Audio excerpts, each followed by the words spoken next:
I'm Will. I will. I'm Tyra. This is Tri-State Finest. Today we're here with a world-class athlete, SEC champion, Trinidad national record holder, Tyra Gittens. Hi. How are you? I'm good. That's good. My first question is, how did you get into track and how did the whole journey begin? I got into track, I was about 13. My first sport was gymnastics, and my parents couldn't afford to keep me in gymnastics because it isn't a very expensive sport. And all my other siblings, they went through school and they did track, and I just was like, why not? I had way too much energy, and for me not to be doing something, my parents couldn't take it. There's 7 of us, so imagine all of that, including me, who has enough energy for 3 of them. And so they just put me in it.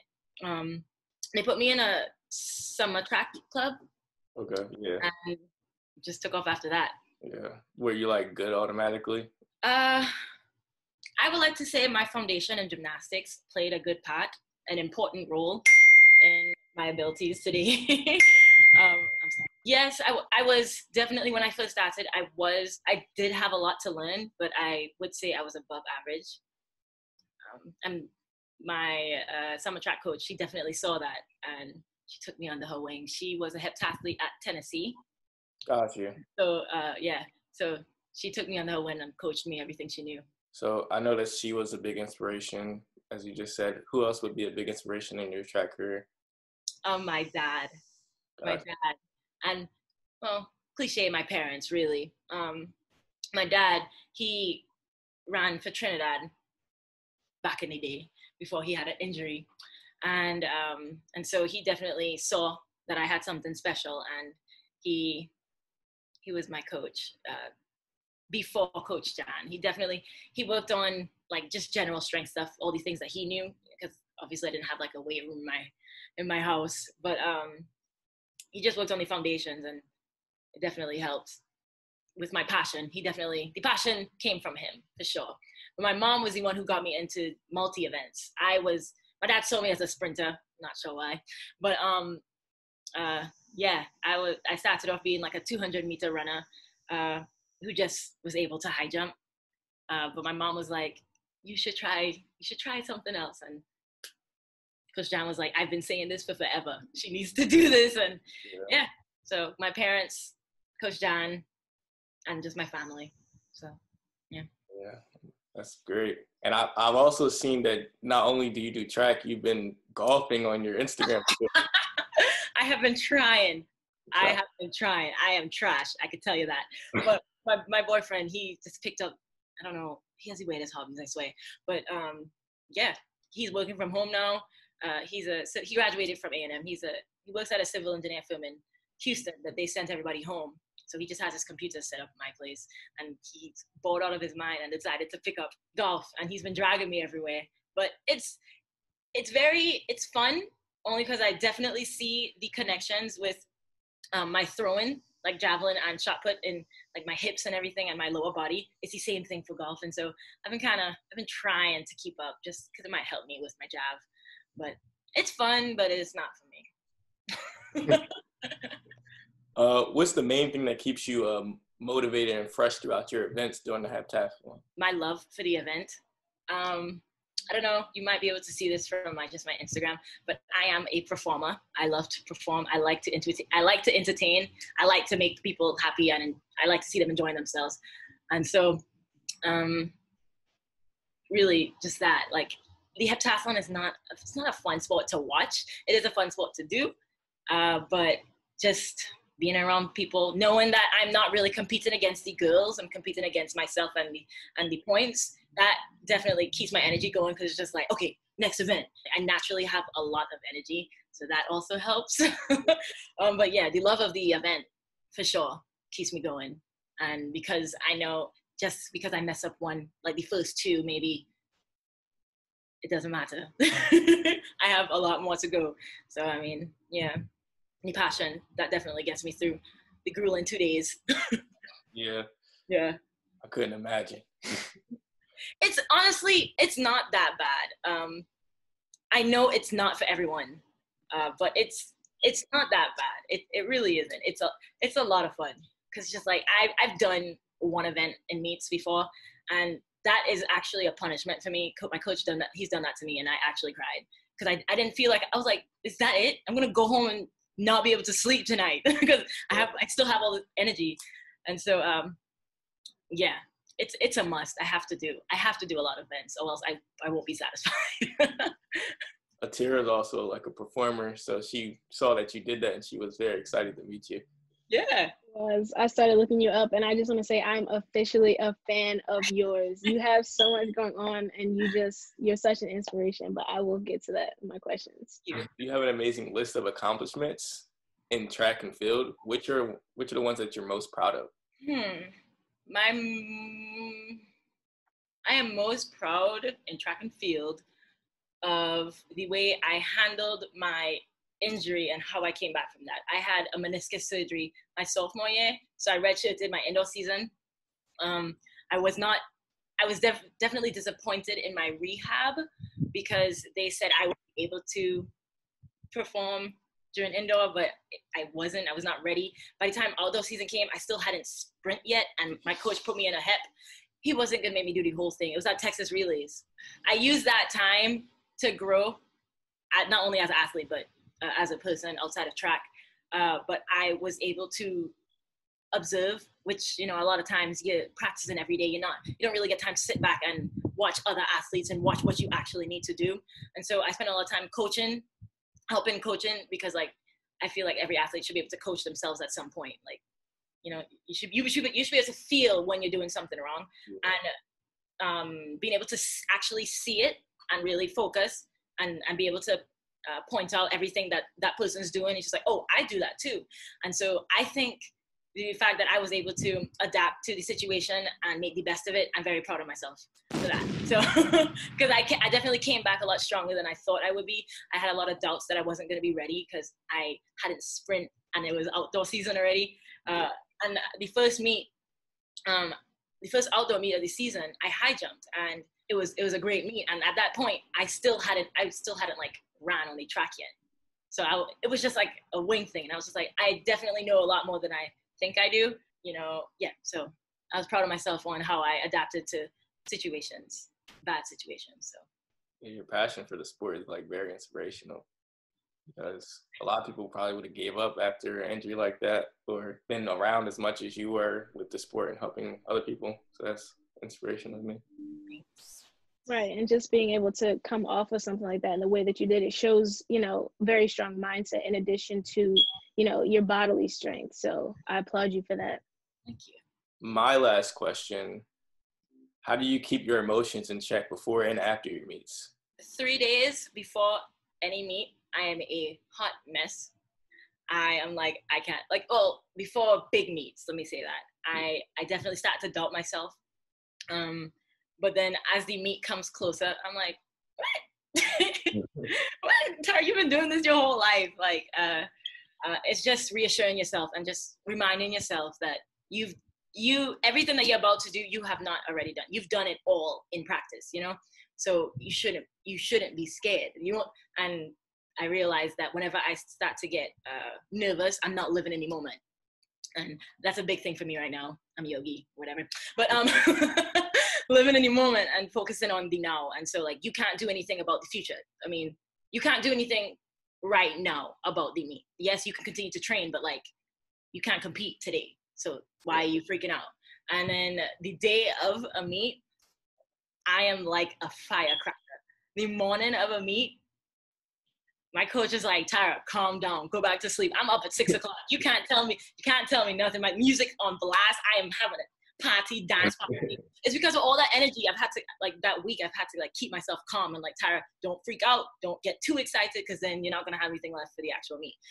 But yeah, so I bundle everything in, and then the morning of the meet, or like when I'm getting ready, I like let out 30% of my energy from just dancing and just, getting ready, getting my mind right, look at myself in the mirror, I'm like, you got this. But yeah, definitely my teammates, they keep me level. They keep me level. They're like, Tyra, you're too much, calm down. I'm like, you know what, you're right. But it definitely took practice, because I wasn't always able to control my emotions because I wasn't focused on the things that I could control. But now that I've grown, that's just like a big thing for me, focusing on what I control, and everything happens for a reason. So that's how I control my emotions during meet or during the season or during really anything. Yeah, that's a great attitude to have, and it seems like you would be a great teammate to have too, with all your energy and good vibes. I definitely try. Anywhere I'm around, any environment I'm in, I definitely try to be a positive influence, because the world it can be a negative place, and there's no point for me to add on to that. So, like I said earlier, I genuinely enjoy making people happy and seeing them smile, and so any opportunity I can, I'm gonna take it. And even when I perform, even like during a hep, it's like you get to make friends. Like it's like you're forced to be friends with these girls because you're there for 2 days. So it's like my favorite time in the whole wide world. And so, yeah. Amazing. So moving right along, so you do a great job of spreading positivity and encouragement, motivating people to stay active through your social media. Do you see like encouragement or in any way becoming part of your platform in your career, or, how do you use it now? Oh, sorry. Let me ask you a question to make sure I understand the question. Are you saying, how am I using my positivity to create like my brand, my future platform on social media? Or do you mean like, how am I using it today and what's going on? Looking more toward the future. So yeah, how are you trying to construct your brand? And definitely I want to influence and motivate younger athletes. I guess that's my prime target. I get a lot of young girls who are just like, can you look at my video and tell me what I'm doing wrong? And I always help. I'll never turn an athlete down. They're inspired by my positivity and how I adapt to things, and seeing that definitely motivates me to continue to be a inspiration to younger athletes, not just boys or girls, just period. With my future, I'm just going to continue to do the same thing. I mean, I don't plan on changing up who I am in any way. If anything, I just want to continue to grow and continue to be that person, be that inspirational person in one's life. The best answer I could think of. No, absolutely. That's a great answer. And also, I was stalking your Instagram recently, and it is known that you are, in addition to, your athletic ability, you're an amazing singer. And you also seem to be a firm believer in mixing your talents. So do you have any plans or desires to pursue music in any way? So I grew up in a musician home. My dad, he was a gospel singer in Trinidad, very famous producer, songwriter. And so yeah, growing up, music was absolutely everywhere, and my brothers actually turned out to be musicians, so I think I'm just gonna leave it to them. I do love to sing, and I do believe in using all your talents that God gave you, and I'm not just gonna just let it sit there. I sing at church. I'm on the praise and worship team on my church, Skybreak, and I think that is as far as I might take it. I've thought about singing on YouTube, but it takes a certain level of passion to do that, and that I will have to invest a lot of time into that, where I would rather invest that into track. So I think just singing on social media for fun, I think I'm just gonna continue just doing it for fun. I don't plan on making money now. If I somehow get just discovered, then yeah. I'll continue, but like I'm not looking to do anything else with my singing. Well, man, your entire family, you all are just multi-talented, just amazing people. And so my last question, the coronavirus pandemic has turned so many things upside down. How are you currently dealing with the lifestyle in terms of training and, staying in shape, and also what improvements and new achievements, etc., can people expect from you afterwards, coming out of this?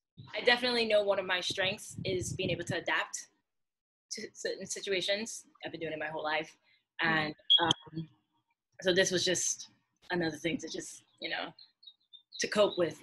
As soon as we had nationals and Coach Henry was like, "Oh, that's it, gotta go," I was like, "Oh, that sucks." But like, once again, I only focus on what I can control, and like, what are you gonna do? Like, what would you do in that situation? Like, what is the point of sitting there?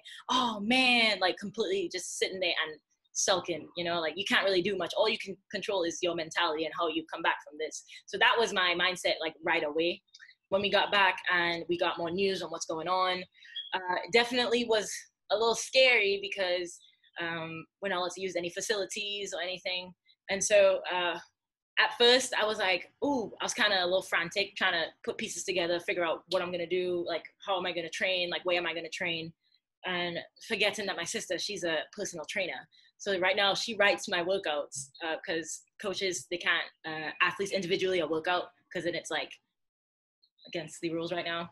So my sister, she writes my workouts, and I also I borrowed a shot put and some mini hurdles from the track. So I've definitely adapted in every way I possibly can. I have a jab here at my house, so like I have all the equipments that I need. So if I don't grow from this, it will be completely my fault. And so I have my own training schedule. It's been tough with my diet because, you know, I like to cook, but it's exhausting sometimes. And I'm so used to just going to the nutrition center and just grabbing food. But I've definitely learned a lot about my diet, in particularly during this time, and what I should and shouldn't eat because I'm not training as heavy as I would if I were in season right now. And but I've learned that I know a lot more about my body and just myself than I thought I did. I've been able to take care of myself, like, because when you're during season, you rely on the trainers to take care of you. But now that I don't have that luxury, I have been blessed the trainer role as well, and I've been taking care of myself. And so yeah, and you should expect my 800 to be bomb diggity after this. I have been really working hard, and I use this time. I say it's a blessing in disguise because it is forcing me. I feel like this is God saying, Tyra, get your stuff together. Because like, I mean, what perfect time to work on it. Like every day I wake up and I run. I like, this is outside my workouts. I run. I do a specific like 800 conditioning training. My 800 should be better, and my mentality towards the 800 will be better because I was genuinely scared of the race. I don't like pain, and I didn't like doing things that I wasn't already good at. And so because I was just naturally above average in all the other events, and I didn't have to challenge myself in those events, it was okay. But when it came down to the 800 javelin, and it didn't come naturally, I kind of threw it, pushed it underneath the rug. But now it's just obvious. Like my weak events cannot be as weak as they are. You know, I have to do something about it.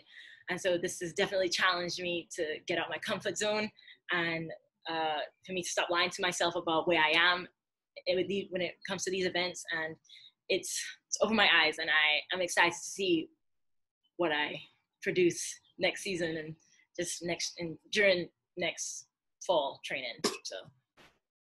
So we're gonna go into like another segment. It's gonna be called like the quick question segment. We're gonna ask you a few quick questions about you and quick answers. I'm an open book, literally. I don't have secrets. Sorry, go ahead. I'm sorry. My first question is, I have relatives that actually live in Texas. So when I go out there, the first thing I like to do is eat. What would be your favorite place to eat in Texas? Texas. It might sound bad, but I have not really explored a lot of Texas. I've kind of stayed in College Station. But I would say like Papados, like that brand. I'm not like that family business. Yeah. It's good. They never let me down. I've never ordered something from them and been like, ugh, take it back. Like I've enjoyed every single meal from their menu. Yeah, that's my family branch. You like there? You ate there before? Yeah, that's my aunt's favorite restaurant. Whenever I go there, that's where she takes us. It's really good. That or Fuego. Fuego's a College Station thing, and I think it's in Houston now, maybe, or San Antonio. But Fuego is like a just like a taco, Tex-Mex taco thing, Gotcha. and that's what I'm eating right now. But yeah. What is your favorite thing to do in Trinidad? So we have a snack. It's I guess it would be a meal because if you eat enough of it. It's called doubles. And my favorite thing to do for the first time I set foot in Trinidad, as soon as I land, as soon as I leave the airport, we are heading for some doubles. It is blasphemy if I don't. So that's my favorite thing because it's in Trinidad. There's not many like dine-in restaurants. Like, of course they're there, but a lot of the things are just kind of on the side, on the curb. But so it's just a man or a woman with their little cart. You just walk up there and you say 2 doubles or 3 doubles, and you say like if you want all your toppings and if you want pepper or no pepper, and you just sit there. You can mingle with people. It's a great time. Other than the beach, but the most memorable thing for me, just ever, is doubles. Doubles. Or food. So food is more memorable than beaches. Yeah, making it Trinidad, I'm gonna definitely search for it. Oh, it's everywhere. Trust me. I would be surprised if you went down there and you went in like just downtown in the Ave and you didn't see doubles. You see doubles everywhere. You see them. You see like 20 people around the stand. So you know it's there. But other than that, something more fun. I do like Tobago. I do like going to Tobago, the sister island. I like there is a I don't know if you've heard about it. It's called Nyland Pool. You have to take a boat to get there, obviously, and it's like in the middle of the ocean, and you can go out there and walk in because it's I don't even know what to call it. There's sand there, and you can walk, and there's a whole bunch of folk tales. When you bathe in the water and you scrub your skin with the sand, you stay young forever. It does make your skin feel very smooth. So that's something very fun that anytime I bring anybody down there with me, I take them to Tobago. It's only like a 15-minute flight. Or you could take the boat, the ferry. Don't do that. No, seriously, it's like the roughest part. Like, I think it's because it's where 2 oceans meet, and so it's very rough, and it's on this small little ferry. No, I fly. But yeah, so anytime you're going to Trinidad, I would advise you to go to Tobago, take a trip to Tobago. It's awesome. It's awesome. I'm a very big lover of cereal. So what would be your favorite cereal? Cereal? It's so much cereal as a child. I kind of got sick of it. But the one cereal that I can, I guess, manage is Cinnamon Toast Crunch. Yes, that's number 1. I can eat that cereal without milk. Like, Solid. So What is your most embarrassing story? Track or school, anything?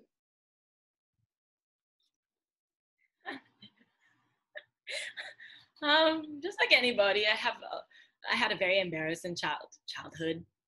I think the most embarrassing thing for me and like the most cringeworthy thing that I've ever done. So during summer track, I guess I was like 13, 14 around this. There was this boy I had a crush on. I wasn't allowed to date then, but I didn't have a phone either, so we would talk on Skype. And so we planned to go to movies, knowing dang well I can't do that by myself. Like, I would have to have an adult with me. And so we planned this whole night together, basically. And I convinced my brother to take, hey, let's go to the movies. And so he brought his girlfriend, and my little sister came. And I don't know how this was gonna work. I don't know how it was gonna work, but we walked into the movie theater, and like I saw him, I got freaked out, and basically my brother was like, what the heck are you doing? I tried to set up something and it didn't work out, and just thinking about it now, I'm just like, the boy was absolutely hideous. Like, there was no reason for me to do that, and my brother just kept staring at me the whole time. Like, we didn't even like talk. Me and the guy didn't even talk. the whole night. Like I was too scared to like touch him. I don't know how I was, but just I have a lot of embarrassing stories, but that is just the most quick cringe-worthy. Like every time I think about it, I just get Yeah. I think we all have that crush that we look back on now, and He wasn't like, a crush. What was that? Oh, wasn't a crush. He wasn't. I didn't even know. He wasn't. I don't know how to describe it. I don't know. Okay, way past that now. Yeah. Bigger and better things. Yeah, my boyfriend's great. We're gonna go on to the next segment. A little quick game of Would You Rather. Oh, this game makes me nervous. I'm kind of scared too because I haven't seen these questions. They're not bad at all. Sure. I promise. All right, I'll start off. Would you rather only be able to whisper or only be able to shout? I've been around both. And technically, I don't think I know how to whisper. So I would say whisper only because you don't want to be at a funeral yelling or at a very important gathering and you can't whisper. I would rather whisper and people have to say what instead of people get a headache whenever I'm around. So whisper, for sure. Would you rather be able to tell what everyone is thinking or see everyone's future? Tell what everyone's thinking. I do not want to see anyone's future. I've thought about that as a superpower, but seeing other people's futures, like I would feel like I have to save everybody. Honestly, I would feel like I'll be responsible if I don't. Even though I guess reading people's minds or that's kind of borderline the same thing, but they didn't. Yeah, no. Future, absolute no go. I can see where you're coming from with that. That's a lot of pressure. Yeah. Would you rather live without music or live without movies? I would rather not live. What? I love Netflix. Netflix is very close to the level of track in my heart. I know. Netflix movies, I am a movies girl. I love being entertained, like so no music. I can't answer that. But if I have to, I would say no music. Oh yeah. You know what? People have lived without movies. I think I'll go without movies. Okay. People have lived. Music has always been around, whether it's like singing. It's always been around. So I would rather have music than movies. What's your favorite show on Netflix? It's not a Netflix original, but The Office will be my favorite show. Yes. Forever. Watch that, yes. I live my life based off The Office. I'm not really, but a lot of my humor comes from The Office and SpongeBob. But I love everything about that show. Michael's Tots, cringiest moment in the world. Like Dwight setting the fire, great episode. Everything about it. Jim and Pam, their wedding. Oh my god. Oh wow, yeah. Cried. Great. The Office. That's a good answer. I would say The Office. That was correct. Would you rather have the power of invisibility or power of flight? Flight. I can go somewhere, cause some drama, and then get out of there real quick. Invisibility, I feel like I've actually had a nightmare about that. Like, I don't think I was dead, but people couldn't see me, and I freaked out. I got scared. Yeah. Like, Mom, I'm right here. But so not of invisibility. I feel like something could go wrong with that. Even though flying, you can always crash into something. But yeah, flying. I'll choose flying. Let's stay with superpowers. Would you rather have super speed or super strength? I already got both. I'm kidding. Super strength for sure. That's pretty hardcore. I think what is it? What movie is it? And I think it's Zoom. But this little girl, she was like have you seen Zoom before? It's a really old movie. Yeah, with It doesn't matter, but I would rather have something. It's just like you can hide. I don't know. It's just super cool. Just like, oh, can you help me open this? Don't need your help. That'd be just cool. Would you rather have your house robbed or your phone hacked? I've actually gotten my Instagram hacked. I don't know if y'all know that. My Instagram, I had like just reached 10K. This was like right after SECs too. Just reached 10K, and some hooligan hacked my Instagram account and just completely changed everything so fast. I was so nervous, but luckily A&M, there's the social media people at A&M, they fixed it. They knew some people in Instagram, and so they got it fixed. But my house, what did they take in the house? You have anything that you just cannot live without in your house? My green card. It's very important. Yeah. Other than that, I can replace everything. I would rather my house be robbed. Yeah. My phone, that's a little too personal. I don't have anything bad on there. but yeah. But it sounds like you're taken care of, though. Texas A&M, you got the connections. But I mean, nah. I'd rather my phone, my house be robbed. I think that's it that we have for the Would You Rather. This was fun. Yeah. Would you like to shout out your Instagram? Yeah. At Tyra Gittens. Yes, that's my Instagram. At Tyra Gittens. Yeah. But yeah, thank you. This was a lot of fun. I really enjoyed this. Thank you. Keep fighting.